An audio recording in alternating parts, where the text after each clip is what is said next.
Você vai ver agora com exclusividade no Fantástico, aliás, uma exclusividade mundial, a primeira entrevista do Papa Francisco a um jornalista desde sua eleição no Vaticano em março deste ano. É muito raro um Papa conceder uma entrevista como esta, que certamente é o que chamamos de furo de reportagem. Francisco recebeu o repórter Gerson Camarote, da Globo News, e falou ao Fantástico abertamente, sem reservas, sobre temas muito delicados, como é o caso dos escândalos no Vaticano. Com o seu jeito simpático e informal, ele falou também sobre a perda de fiéis. Disse o que espera de padres e bispos a partir do seu próprio exemplo de simplicidade. E comentou a calorosa acolhida que recebeu no Rio de Janeiro.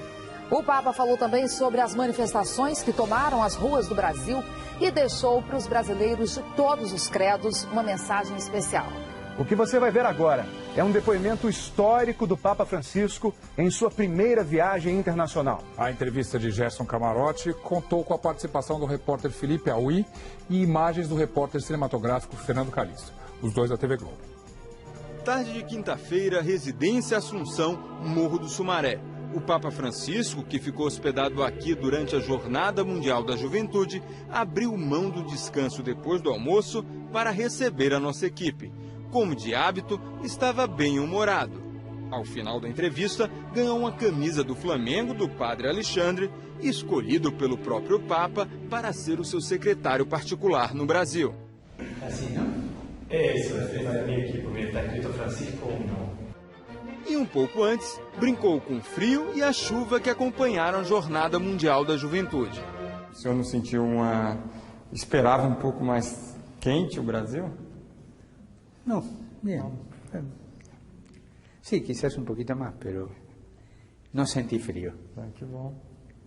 Yo no, yo soy de abajo. Conozco el frío de Buenos Aires, pero esto no, es un otoño normal. Meia hora antes, a entrevista começava também de forma descontraída. Papa Francisco, o senhor chega ao Brasil e tem uma receptividade muito calorosa dos brasileiros. Há uma rivalidade histórica, Brasil e Argentina, pelo menos no futebol. Como é que o senhor recebeu esse gesto de afeto dos brasileiros? Eu me senti recibido com um afecto que no conocía, muy cálidamente. El pueblo brasileño tiene un gran corazón. Y la rivalidad creo que ya está superada totalmente, porque hemos negociado bien. El Papa es argentino y Dios es brasileño. Uma grande solução, né, Santo Padre? Creo que me sentí muy bien recibido, con mucho cariño. Santo Padre, no Brasil o senhor utilizou ao chegar e continua utilizando um carro modelo muito simples. Há notícias que o senhor, inclusive, condenou padres que usavam carros de luxo pelo mundo. Eu queria saber, o senhor inclusive optou por morar na Casa Santa Marta. Essa sua simplicidade é uma nova determinação a ser seguida por padres, por bispos e por cardeais? El auto que yo uso aquí es muy parecido al que estoy usando en Roma. Sencillo, que puede tener un empleado normal. En eso siento que tenemos que dar testimonio de cierta simplicidad, incluso diría de pobreza. Nuestro pueblo exige pobreza a los sacerdotes. Le exige en el buen sentido, digo, nos pide eso. A nuestro pueblo le ofende mucho el corazón cuando ve que los que estamos consagrados estamos apegados al dinero, ¿no? Y eso es malo. Y realmente no es un buen ejemplo que un sacerdote tenga un auto último modelo de marca, ¿no? Yo creo que, se lo digo a los párrocos, en Buenos Aires se lo decía siempre, es necesario que el cura tenga una máquina, un carro, un auto, es necesario, porque en la parroquia hay 1000 cosas que hacer, tiene que moverse, pero que sea un auto modesto, ¿no? Eso respecto al auto. Respecto a que me quedé a vivir en Santa Marta, no fue tanto por razones de simplicidad, porque el apartamento papal es grande, pero no es lujoso. Pero mi opción por quedarme en Santa Marta fue por mi modo de ser. Yo no puedo vivir solo, no puedo vivir encerrado, yo necesito contacto con la gente. Entonces, suelo explicitarlo así. Yo me quedé en Santa Marta por razones psiquiátricas, para no tener que estar sufriendo esa soledad que no me hace bien. Y también por razones de pobreza, porque si no hubiera tenido que pagar en psiquiatras mucha plata. Y entonces no es bueno eso. No, es por estar con la gente. Y Santa Marta es una casa de huéspedes. Viven unos 40 entre obispos y sacerdotes que trabajan en la Santa Sede. Tiene 130 piezas más o menos. Y sacerdotes y obispos y cardenales y laicos, huéspedes en Roma, habitan ahí. Yo como en el comedor común de todos. Desayuno, almuerzo y cena lo tengo allí. Y uno siempre encuentra gente distinta, ¿no? Y eso a mí me hace bien. O sea, que esas son las razones. Y ahora, la regla general. Creo que Dios nos pide en este momento mayor simplicidad. Es una cosa interior que a la Iglesia lo pide. O Santo Padre, quando o senhor chegou ao Rio de Janeiro, houve falhas na segurança. Inclusive ali o seu carro foi ali levado para o meio da multidão. O Papa Francisco ficou com medo? Qual foi o seu sentimento naquele momento? Yo no tengo miedo. Soy inconsciente, pero no tengo miedo. Sé que nadie se muere en la víspera. Cuando me toque, lo que Dios permita, será. Pero antes de viajar, fui a ver el Papamóvil, que tenía que venir acá. Y estaba con vidrios todo. Si usted va a ver a alguien que quiere mucho, amigos, con ganas de comunicarse, ¿usted los va a visitar dentro de una caja de vidrio? No. Yo no puedo venir a ver a este pueblo que tiene un gran corazón detrás de una caja de vidrio. Y en este auto, cuando voy por la calle, bajo el vidrio para poder sacar la mano y saludar. Es decir, o todo o nada. O uno hace el viaje como lo tiene que hacer, con comunicación humana, o no lo hace. Pero comunicación a media no hace bien. Yo agradezco, y tengo que en este punto quiero ser muy claro, agradezco a la seguridad del Vaticano, cómo han preparado esto, el celo que tienen, y agradezco a la seguridad del Brasil. Agradezco muchísimo, porque acá también me cuidan y quieren que no haya ninguna cosa desagradable. Puede suceder que alguien me dé una trompada, o puede suceder. O sea, las dos seguridades han trabajado muy bien, pero las dos saben que yo soy un indisciplinado en ese aspecto, pero no por jugarla de enfant terrible, no, sino porque simplemente vengo a visitar gente y quiero tratarla como gente, tocarla. Nas últimas 2 décadas, houve uma redução de quase 20 pontos percentuais do número de católicos no Brasil. No mesmo período, a população evangélica aumentou. Papa Francisco, seu grande amigo, Cardeal Cláudio Umes, aqui do Brasil, ele me falou algumas vezes já da preocupação dele com a evasão, com a perda de fiéis católicos aqui no continente, no Brasil especificamente, para outras religiões, principalmente para religiões evangélicas. E aí eu lhe pergunto, por que acontece isso? E o que pode ser feito? No conozco las causas y tampoco conozco los porcentajes, no los conozco. No conozco la vida del Brasil como para dar una respuesta, ¿no es cierto? Creo que el cardenal Hume fue uno de los que habló, pero no estoy seguro. Pero si usted me dice que él habla, sabe. No sabría qué explicarlo. Invento una cosa.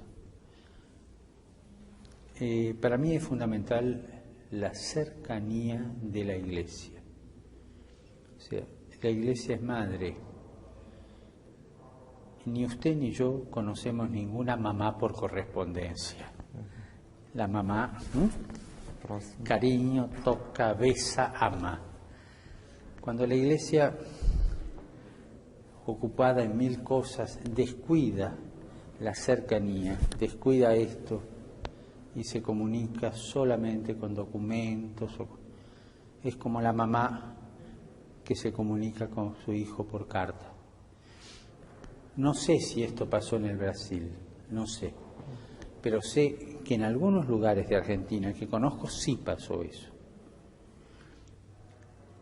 Y la falta de cercanía de sacerdotes, faltan sacerdotes, entonces se deja un pueblo sin sacerdotes, ¿no?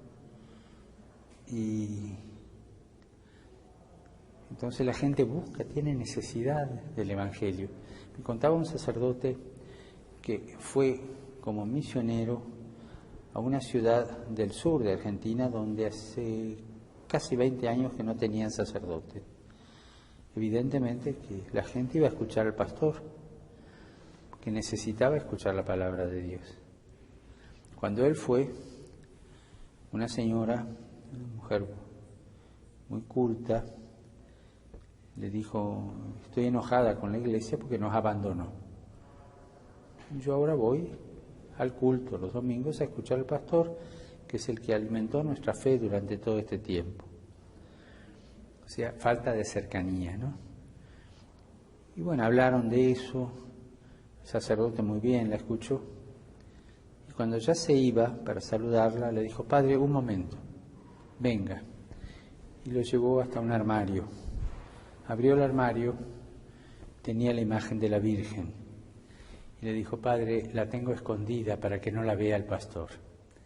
O sea, esa mujer iba al pastor, respetaba al pastor. El pastor le hablaba de Dios y ella lo aceptaba, porque no tenía suministro ella.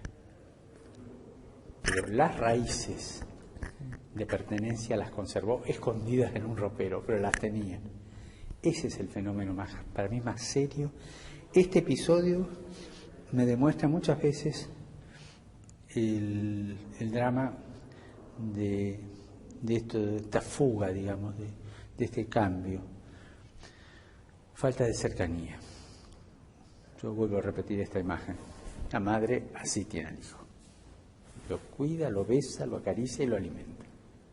No por correspondencia. O Papa Bento XVI renunciou em fevereiro, no momento em que a Cúria Romana, o organismo que administra a Igreja, era alvo de uma série de escândalos. Lavagem de dinheiro no Banco do Vaticano, o vazamento de documentos sigilosos, conhecido como Vatilix, e no mundo havia também os casos de pedofilia envolvendo muitos países. Assim que assumiu, o Papa Francisco iniciou uma série de mudanças. Criou uma comissão para reformar a Cúria e alterou o Código Penal do Vaticano para punir com mais rigor abusos sexuais contra crianças, crimes financeiros e vazamentos de documentos. Recentemente, depois que o Papa nomeou uma comissão para fiscalizar o Banco do Vaticano, investigações sobre lavagem de dinheiro levaram à prisão o Monsenhor Nunzio Scarano, acusado de levar 20 milhões de euros da Suíça para a Itália, em jatinho privado. Nesse trecho da entrevista, eu pedi que ele falasse especificamente dos escândalos que envolvem a Cúria. Papa Francisco, quando o senhor foi escolhido no conclave, a Cúria Romana, especificamente, era alvo de críticas, inclusive críticas internas de vários cardeais. E o sentimento que eu percebi, pelo menos dos cardeais com quem eu conversei, era um sentimento de mudança. Esse sentimento está correto? Usted lo nombró hace un rato, este paréntesis. Cuando yo fui elegido tenía al lado a mi amigo, el cardenal Gómez, porque en orden de decanancia, pues estamos uno detrás del otro, ¿no? Y fue el que me dijo esa frase que me hizo tanto bien: no te olvides de los pobres. Qué lindo. La Curia Romana. Bueno, a la Curia Romana siempre se la criticó, más o menos. Se presta a críticas y como tiene que resolver muchas cosas, algunas cosas gustan, otras no gustan, algunos trámites están bien encausados, otros están mal enfocados, mal encausados, como en toda organización. Yo le diría esto: en la Curia Romana hay muchos santos, cardenales santos, obispos santos, sacerdotes, religiosas, laicos santos, gente de Dios que ama a la Iglesia. Pero eso no se ve. Hace más ruido un árbol que cae que no un bosque que crece. Se escucha el ruido de los escándalos. Ahora estamos con un escándalo de transferencia de $10 millones o 20 millones, no sé, de un monseñor de ahí. Un bonito favor le hace a la Iglesia este señor, ¿no? Pero hay que reconocerlo, este señor obró mal y la Iglesia tiene que darle la sanción que merece, obró mal. O sea, hay casos de ese tipo. En el momento del conclave, antes están los que se llaman congregaciones generales y hemos tenido una semana de reuniones, los cardenales. Y ahí se hablaba claramente de los problemas, todo, ahí se habla de todo. Porque estábamos nosotros solos y para ver cómo está la realidad y hacer el perfil del próximo Papa. Y ahí salieron problemas serios, derivados en parte de lo que ustedes conocen, de los Batilix y todas esas cosas, ¿no? Había problemas de escándalo allí, ¿no? Pero los santos seguían estando, ¿no? Esos hombres que dieron su vida y la dan por la Iglesia de manera silenciosa y con celo apostólico. También se habló de ciertas reformas funcionales que había que hacer. Eso es verdad. Y se pidió al nuevo Papa que tratara de hacer una comisión outsider para estudiar los problemas de reorganización de la Curia Romana. Al mes de mi elección, yo nombré esa comisión de 8 cardenales, uno de cada continente. En América, 2. Uno de América del Norte y otro de América del Sur, con un coordinador que también es latinoamericano y un secretario que es italiano.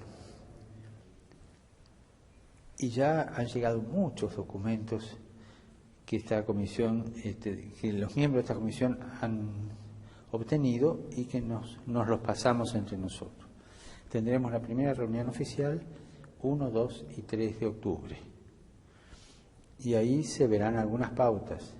Yo no creo que salga de ahí alguna cosa definitiva porque la reforma de la Curia es muy seria y veo las propuestas y son propuestas muy serias que hay que madurar, ¿no? Calculo que vamos a tener que hacer 2 o 3 reuniones más antes de que se note alguna reforma. Por otro lado, los teólogos dicen esto desde, no sé si de la Edad Media, en latín dice, Ecclesia semper reformanda. La Iglesia siempre se tiene que reformar, si no se queda atrás. Así que también esto no solo es por los escándalos del Batilix, que los conoce todo el mundo, sino porque la Iglesia siempre se tiene que reformar. Y hay cosas que servían para el siglo pasado hay cosas que servían para otras épocas o para otros puntos de vista y que ahora no sirven más y que hay que reacomodarlas. Entonces así la Iglesia es dinámica y responde a las cosas de la vida, ¿no?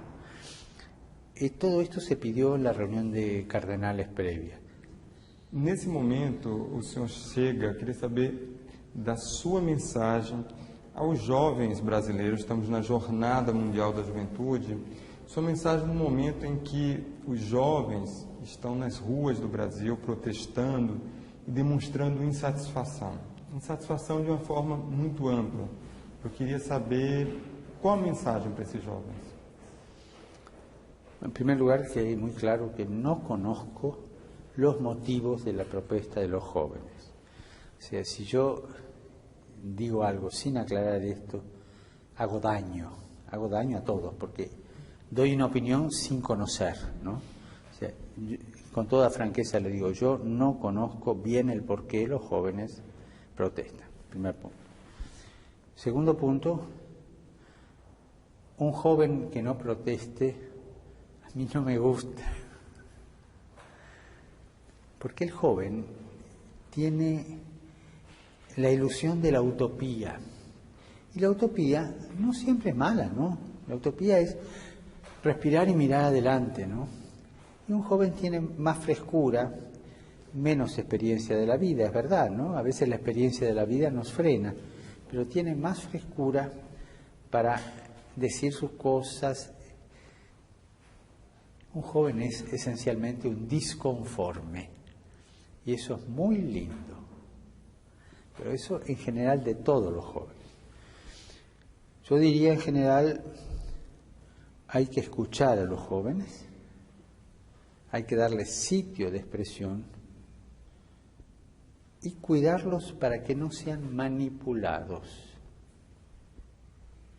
Porque hay, así como hay trata de personas, el trabajo esclavo, o en tantas tratas de personas, yo me atrevería a decir una cosa, y sin ofender.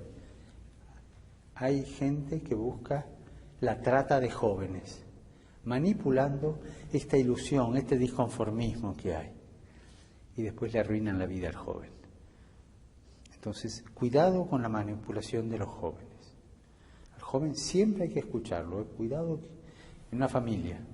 Un padre, una madre que no escuchan a su hijo joven, lo aíslan, le crean tristeza en el alma y no se enriquecen ellos. Na sequência, o Papa abordou um assunto sobre o qual ele havia falado no encontro com os fiéis argentinos na Catedral Metropolitana do Rio, na mesma quinta-feira: o dinheiro. Este mundo actual que estamos viviendo había caído en la feroz idolatría del dinero. Y se da una política mundial muy impregnada del protagonismo del dinero. Quien manda hoy es el dinero. Esto significa una política mundial de tipo economicista, sin ética que la controle, un economicismo autosuficiente, y que va arreglando las pertenencias sociales de acuerdo a esta conveniencia. ¿Qué sucede entonces? Cuando reina este mundo de la feroz idolatría del dinero, se concentra mucho en el centro. Y las puntas de la sociedad, los extremos, son mal atendidos, son descuidados y son descartados. Hasta ahora vimos claro cómo se descarta a los ancianos. O sea, hay toda una filosofía para descartar al anciano. No sirve, no produce. El joven tampoco produce mucho, porque es una carga que hay que formar. Ahora estamos viendo que la otra punta, la de los jóvenes, está en proceso de descarte. El alto porcentaje de desocupación juvenil que hay en Europa es alarmante. nos encontramos a un fenómeno de jóvenes descartados. Entonces, para sostener este modelo político mundial, descartamos los extremos. Curiosamente, los que son promesa para el futuro, porque el futuro nos lo van a dar los jóvenes, porque van a llevarlo adelante, y los viejos, que tienen que transferir, hacer el trasvasamiento de sabiduría a los jóvenes. Descartados los dos, el mundo cae. Hoy día hay chicos que no tienen que comer en el mundo. Hay chicos que mueren de hambre, de subalimentación. Basta ver ciertas fotografías de algunos lugares del mundo. Hay enfermos que no tienen acceso a la salud. Hay hombres y mujeres mendigos de calle que mueren de frío en el invierno. Hay chicos que no tienen educación. Todo eso no es noticia. Bajan 3, 4 puntos las bolsas de algunas capitales y gran catástrofe mundial. ¿Me entiende? Sí. Ese es el drama de este humanismo deshumano que estamos viviendo. Por eso hay que recuperar los extremos, los chicos y los jóvenes, y no caer en una globalización de la indiferencia de estos dos extremos que son el futuro de un pueblo. Perdón si me fui y hablé de más, pero creo que con esto le di mi punto de vista. O sea, ¿qué pasa con los jóvenes en Brasil? No sé, pero por favor, que no los manipulen, escúchenlos. Y acá hay un fenómeno mundial mucho más allá del Brasil. Papa Francisco, queria talvez a última pergunta. Qual mensagem, ou o que o senhor falaria para os brasileiros católicos, mas também para os brasileiros que não são católicos, ou seja, de outras religiões?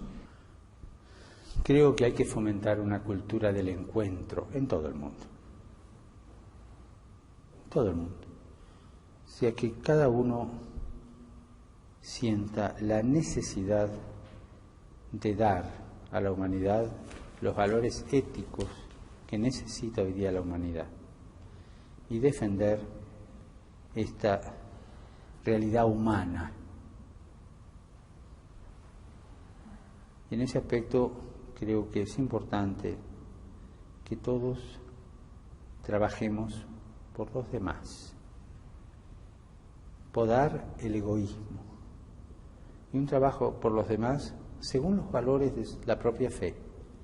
Cada confesión tiene su creencia, pero según los valores de su propia fe, trabajar por los demás. Y nosotros encontrarnos todos para trabajar por los demás. Si hay un chico que tiene hambre y no tiene educación, lo que nos debe interesar es que deje de tener hambre y que tenga educación. Si la educación se la dan los católicos, los protestantes, los ortodoxos o los judíos, a mí no me interesa, me interesa que lo eduquen y que le quiten el hambre. Eso tenemos que ponernos de acuerdo. Hoy día la urgencia es tal que no podemos pelearnos entre nosotros a costilla de los demás. Primero trabajar por el prójimo. Después hablar entre nosotros con mucha altura, dando razón de nuestra fe cada uno, buscando entendernos, ¿cierto? Pero sobre todo hoy día urge la proximidad, la salida de sí mismo para solucionar los tremendos problemas mundiales que hay. Creo que las religiones, las diversas confesiones, me gusta hablar más bien de diversas confesiones, no pueden irse a dormir tranquilas mientras haya un solo chico que muera de hambre, un solo chico sin educación, un solo joven o anciano sin servicio de salud. Pero el trabajo de las religiones, de las confesiones, no es beneficencia, es verdad.